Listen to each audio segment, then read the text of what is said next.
Hi dear students, welcome back to one more class. आज की इस क्लास में हम स्टार्ट करने वाले हैं सॉल्यूशन चैप्टर के इन टेक्स्ट क्वेश्चंस और उनके आंसर्स भी डिस्कस करेंगे। स्टूडेंट्स, जैसे कि हमें पता है कि हमारे पास में जितने भी एनसीईआरटी के क्वेश्चंस दिए गए हैं, देखिए मैंने यहाँ पे एनसीईआरटी के लगभग सभी क्वेश्चंस ले लिए हैं और इसका पार्ट 1 और पार्ट 2 आने वाला है।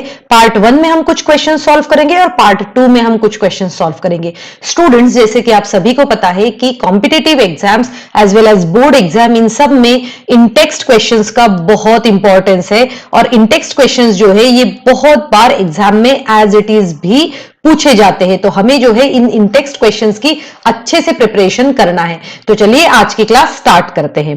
तो पहला क्वेश्चन जो है हमारा वो है 2.1। अब देखिए, जो नई एनसीईआरटी है, नई एनसीईआरटी मतलब इसी साल के एडिशन में आप देखोगे कि सॉल्यूशन चैप्टर को उन्होंने चैप्टर 1 कहा गया है, तो उससे कोई फर्क नहीं पड़ेगा। आप चैप्टर 1, क्योंकि सॉलिड स्टेट जो है वो इन्होंने हटा दिया है और इस चैप्टर को चैप्टर 1 कंसिडर किया है, बट यहां पर भी हम ले सकते हैं। तो अभी हम डिस्कस कर रहे हैं कैलकुलेट द मास परसेंटेज। हम सॉल्यूशन किसका डिस्कस कर रहे हैं? हम कर रहे हैं सॉल्यूशन ऑफ 2.1। ठीक है, तो हम क्या कहते हैं कि calculate the mass percentage of benzene and carbon tetrachloride if 22 gram of benzene is dissolved in 122 gram of carbon tetrachloride. ठीक है, तो अब हमें क्या कैलकुलेट करने के लिए कहा है इन्होंने? सबसे पहले जो जो क्वांटिटीज हमेशा से गिवन रहती है और जो हमें कैलकुलेट करना है वो हमें लिखना चाहिए। अब मुझे क्वेश्चन देखकर क्या समझ में आया? देखो, calculate the mass percentage of benzene, तो हम यहां लिखेंगे मास परसेंटेज ऑफ बेंजीन हमें कैलकुलेट करने के लिए बोला है। सेकेंड, एड कार्बन टेट्राक्लोराइड, सिर्फ अकेला बेंजीन का ही नहीं, हमें कहा है मास परसेंटेज ऑफ CCl4 भी कैलकुलेट करना है। और दिया क्या गया है? देखो, इफ 22 ग्राम ऑफ बेंजीन, मतलब हमें यहां पर दिया है मास ऑफ बेंजीन। ठीक है, मास ऑफ बेंजीन कितना है? 22 ग्राम। फिर हमें दिया है dissolved in 122 gram of tetrachloride. ठीक है, कार्बन टेट्राक्लोराइड। और हमें सेकंड जो दिया है वो है CCl4, वो है 122 ग्राम। अब देखो यहां पर जो सोल्यूट जो है, सोल्यूट हमें दिया गया है यहां पे बेंजीन। क्या दिया है? बेंजीन, ये सोल्यूट है। साथ में सॉल्वेंट जो है वो है हमारे पास में CCl4। तो अभी हम फॉर्मूला यूज करते हैं। फॉर्मूला हमें पता है, हमेशा से आपको फॉर्मूलाज के मार्क्स मिल जाते हैं। अगर आपका कॉम्पिटिटिव एग्जाम है तो आप रफ में कैलकुलेट कीजिए, और अगर आपके बोर्ड एग्जाम में लिख रहे हैं तो आप इस तरीके से अच्छे से उसको फॉर्मूला लिखिए। जैसे कि हमने कहा मास परसेंटेज निकालना है हमें, mass percentage of benzene draw करेंगे हम। किसका? Mass percentage of benzene.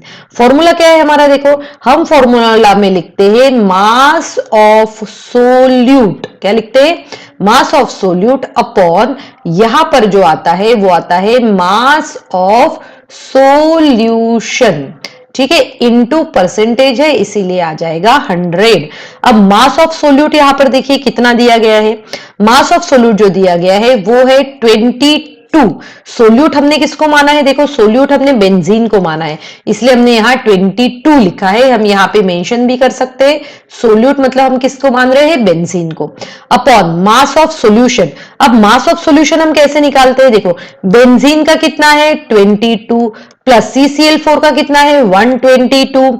जब आप इसका दोनों का जब निकालोगे तब ये आता है, यहां पे आप कैलकुलेट करोगे तो 144 ग्राम।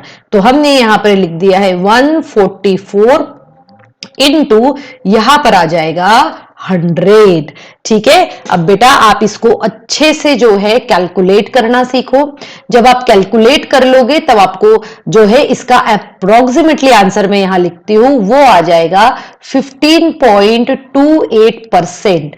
तो ये परसेंटेज हमारा निकला है मास परसेंट ऑफ बेंजीन। सिमिलरली मैं यहां पर लिख लेती हूं, हम कैलकुलेट कर सकते हैं मास परसेंटेज ऑफ CCl4। तो CCl4 का कितना दिया है? 122 अपॉन टोटल कितना आ रहा है यहां पर? देखो 144 इंटू 100। ठीक है, जब आप इसका कैलकुलेट करोगे तब आपको यहां पे जो आंसर मिलेगा आपको वो आपको या तो आप इस मेथड से भी कर सकते हैं, ठीक है, और अगर आप इस मेथड से नहीं करते हैं तो आप एक मैं दूसरी मेथड भी आपको बताऊंगी, ठीक है। तो ये जो आएगा वो आएगा 84.72% अप्रोक्सीमेटली। अब दूसरी मेथड क्या हो सकती है कि आपको मास ऑफ सॉल्यूशन पता है, ठीक है, हमें क्या पता है, मास ऑफ सॉल्यूशन पता है, तो हम मास ऑफ सॉल्यूशन हम कितना कंसिडर कर सकते हैं, अगर हमें करना है तो मास ऑफ सॉल्यूशन तो ऑलरेडी दिया गया है 144, और 100 में से अगर 15.28 अगर मास ऑफ बेंजीन है तो आप इसको यहां पर हम मास ऑफ सॉल्यूशन ना लिखते हुए हम लिख सकते हैं, देखिए मैं यहां पे लिख लेती हूं, यहां पे हम लिख लेंगे मास ऑफ सॉल्यूशन ना लिखते हुए हम इसको 100 माइनस 15.28 कर सकते हैं, तो हमारा यहां पर भी 84.72% आ जाएगा। तो आप दोनों मेथड से ये क्वेश्चन सॉल्व कर सकते हैं, काफी इजी मेथड है, ठीक है। अब हम देखते हैं नेक्स्ट जो क्वेश्चन है हमारा, नेक्स्ट क्वेश्चन क्या कह रहा है, देखो, calculate the mole fraction of benzene in solution containing 30% by mass in a carbon tetrachloride, ठीक है। अब देखो इसमें गिवन क्या क्या दिया है, पहले हम गिवन लिख लेते हैं, है ना, हम प्रीवियस स्लाइड पे चलते हैं और हम ये पेन का लेके यहाँ पे स्टार्ट करते हैं। सॉल्यूशन किसका है, ये 2.2 का है। क्या कह रहा है ये देखो, कैलकुलेट द मोल फ्रैक्शन, तो हमें कैलकुलेट जो करना है वो है मोल फ्रैक्शन। मोल फ्रैक्शन किसका है, ये मोल फ्रैक्शन ऑफ बेंजीन, ठीक है, मोल फ्रैक्शन ऑफ बेंजीन का है और आपको कैलकुलेट करना है, मतलब ये एक बहुत बड़ा क्वेश्चन मार्क है। दिया क्या गया है देखो, 30% by mass in carbon tetrachloride, 30% mass in CCl4। अब ये इसका मतलब क्या हुआ, देखो इसका मतलब हुआ है कि मास ऑफ बेंजीन जो है यहां पे दिया है, मास ऑफ बेंजीन कितना दिया है इन्होंने, 30% का मतलब हुआ 30 ग्राम। अगर ये 30 ग्राम है तो CCl4 का हम मास आराम से निकाल सकते हैं। CCl4 इसका कितना आ जाएगा, 70 ग्राम, ठीक है। अब देखो, अब हमारा फॉर्मूला क्या होता है, मोल फ्रैक्शन का फॉर्मूला क्या होता है, यहां पर लिख लेते हैं हम। मोल फ्रैक्शन का फॉर्मूला होता है मोल फ्रैक्शन, और किसका निकाल रहे हैं हम, mole fraction of benzene, benzene का ही निकालने के लिए कहा है हमें। बेंजीन इज इक्वल टू, यहां पर लिखते हैं number of moles of benzene, number of moles of benzene upon, यहां पर लिखेंगे हम total number of moles of solution, total number of moles of solution. अब सॉल्यूशन में कौन कौन है, बेंजीन भी है और CCl4 भी है, इसका मतलब हुआ कि हमें दोनों के नंबर ऑफ मोल्स निकालने पड़ेंगे। चलिए निकाल लेते हैं, कैसे निकालेंगे, नंबर ऑफ मोल्स, किसके, number of moles of benzene, है ना, यहां पे लिख लेते हैं C6H6 बेंजीन, दिया कितना है 30 ग्राम, और इसका मोलार मास कितना होगा, देखो मैं यहां पे कैलकुलेट करके बता देती हूं, वो है molar mass of benzene, molar mass of benzene कितना हो सकता है, हम किसका कैलकुलेट कर रहे हैं हम, C6H6, ठीक है। तो C6 मतलब 12 इंटू 6 प्लस 1 इंटू 6, ठीक है, तो 72 प्लस यहां पर आ जाएगा 6, तो आंसर आ गया हमारा 78। सिमिलरली हम मोलार मास ऑफ CCl4 भी कैलकुलेट कर सकते हैं, तो मोलार मास ऑफ CCl4 हम कैसे कैलकुलेट करेंगे, कार्बन कितना है 12 प्लस 4 इंटू 35.5, और जब आप इसको कैलकुलेट करोगे बेटा तो कितना आता है, ये देखो 35.5 मतलब 140 यहां पे कितना आ जाएगा, 142 आ जाएगा, 142 प्लस 12 मतलब होता है ये 154, ठीक है। तो ये निकल गया, तो निकाल लेते हैं, तो यहां 30 से डिवाइड किसको करेंगे हम, 78 से, तो ये एक हमें आंसर मिलेगा, और मैं अगर देखूं तो अप्रोक्सीमेटली ये आंसर आता है 0.38 मोल्स।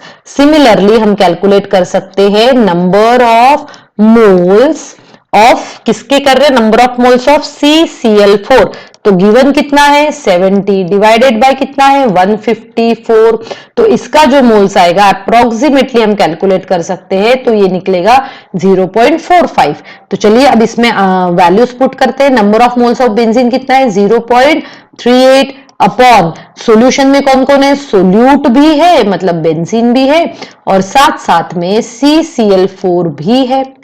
तो हमने इसको प्लस कर दिया और प्लस करने के बाद में यहां पे देखो मैं इसको और अगर सॉल्व करती हूं तो ये ऐसा होगा 0.38 डिवाइडेड बाय 0.84 अप्रोक्सीमेटली ना, 840 भी ले सकते हैं हम, है ना, 840 भी ले सकते हैं या फिर 84 भी हो जाएगा या 83 भी ले सकते हैं, है ना। जब आप करोगे तो 83 भी आंसर आ सकता है। और फाइनली यहां पर जो हमें आंसर मिलेगा वो होगा 0.458। ठीक है, तो ये हुआ मोल फ्रैक्शन ऑफ बेंजीन।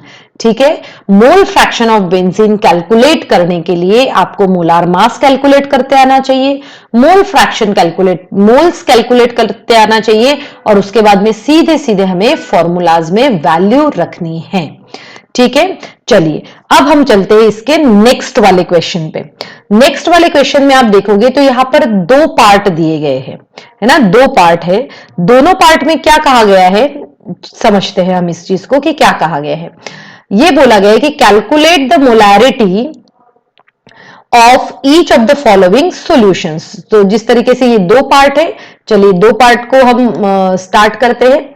तो इसका हम पहले ए पार्ट सॉल्व करेंगे और ये है हमारा क्वेश्चन 2.3।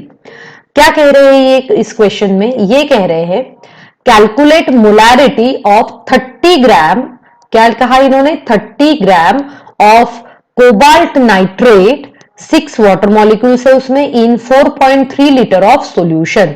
अब बेटा सबसे पहले तो देखो हमें मोलैरिटी का फॉर्मूला पता होना चाहिए, है ना। मोलैरिटी का फॉर्मूला मैं यहां पर लिख लेती हूं, molarity is equal to number of moles of solute, जिसको हम ग्राम मोल्स ऑफ सोल्यूट भी कह सकते हैं, upon volume of solution in litres. किसमें आना चाहिए, लीटर्स में। तो देखो नंबर ऑफ मोल्स हम कैसे कैलकुलेट करते हैं, नंबर ऑफ मोल्स हम कैलकुलेट करते हैं bye knowing the molecular mass and given mass. तो क्वेश्चन में दिया गया है 30 ग्राम है उनका गिवन मास और अब हमें कोबाल्ट नाइट्रेट का क्या निकालना है, मोलार मास निकालना है। तो मोलार मास हम कैसे निकालते हैं, देखो ये थोड़ा सा इरेजर से ये करके देखिए। अब हम मोलार मास निकालेंगे इसका। किसका मोलार मास निकाल रहे हैं, देखो molar mass of CONO3 whole twice dot 6H2। देखो इसमें से बहुत सारे स्टूडेंट्स को यही थोड़ा सा डिफिकल्ट जाता है। देखो एटॉमिक मासेस तो 30 तक सबको याद होना चाहिए। कोबाल्ट का होता है 59। अब देखो इसमें यहां प्लस करके ये जो 2 यहां दिख रहा है ना, उस 2 से मुझे मल्टीप्लाई करना है जो भी अंदर है। तो अंदर कौन कौन है, नाइट्रोजन है जिसका 14 होता है, ऑक्सीजन है तो 3 × 16 हुआ। उसके बाद में ये 6H2O है तो मैंने यहां प्लस लिख दिया, 6 से मल्टीप्लाई करेंगे, H2O का 18 होता है। जब आप इसको सॉल्व करोगे तो ये आ रहा है 291। ठीक है, तो अब हम निकाल रहे हैं नंबर ऑफ मोल्स निकाल लेते हैं पहले, है ना। नंबर ऑफ मोल्स तो कैसे आएगा, गिवन मास, फॉर्मूला क्या होता है हमारा, गिवन मास अपॉन यहां पर आ जाएगा molar mass, given mass upon molar mass. ठीक है, अब देखो गिवन मास कितना है 30 ग्राम, क्वेश्चन में ही दिया है। मोलार मास कितना निकला 291 निकला है। और जो आंसर जो आएगा इसका अप्रोक्सीमेटली मैं देखूं तो यहां देखो 30 है, 291 है, मतलब ये अप्रोक्सीमेटली आ जाएगा 0.1। अब क्वेश्चन ये आता है कि मैं अप्रोक्सीमेटली क्यों कह रही हूं बेटा, जब आप कैलकुलेट करोगे ना तो देखो 1 डिजिट तक के या मैक्सिमम 2 डिजिट तक के आप कैलकुलेट करो। जब हम कैलकुलेट करते हैं तो आंसर इसी के आसपास आएगा। नंबर ऑफ मोल्स कितने आए हमारे 0.1, सॉल्यूशन लीटर में दिया गया है तो हम लीटर में ही रखेंगे, दैट इज 4.3। आप इसको मिलीलीटर में कन्वर्ट करके भी कर सकते हैं, वो भी इसी फॉर्मूला को और थोड़ा सा हम सिंप्लीफाई करके कर सकते हैं।